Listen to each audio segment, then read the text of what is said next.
one for Dr. Fauci or Dr. Brix. Can you talk about your concerns about deaths being misreported by coronavirus because of either testing or standards for how they're characterized?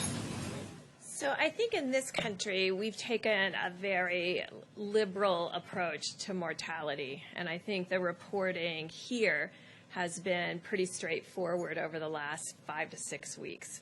Prior to that, when there wasn't testing in January and February, that's a very different situation and unknown.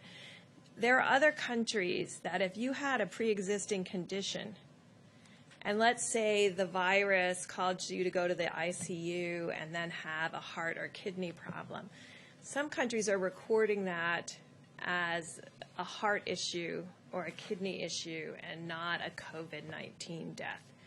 Right now, we're still recording it, and the great thing about having forms that come in and a form that has the ability to mark it as COVID-19 infection, the intent is right now that if someone dies with COVID-19, we are counting that as a COVID-19 death.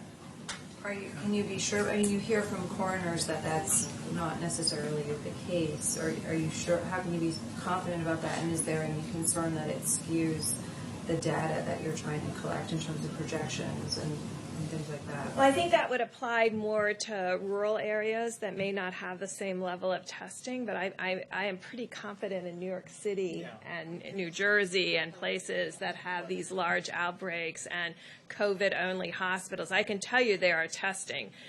New York and New Jersey together have, by proportion, are testing extraordinarily well as Washington State and Louisiana. So I don't see that there's been a barrier in testing to diagnosis. No, I think there's so much focus now on coronavirus that, particularly if you take New York, which you all know is having a disproportionately higher proportion of the burden of the entire country is right now in New York. I can't imagine if someone comes in with coronavirus, goes to an ICU, and they have an underlying heart condition and they die, they're going to say cause of death, heart attack. I cannot see that happening. So I don't think it's going to be a problem.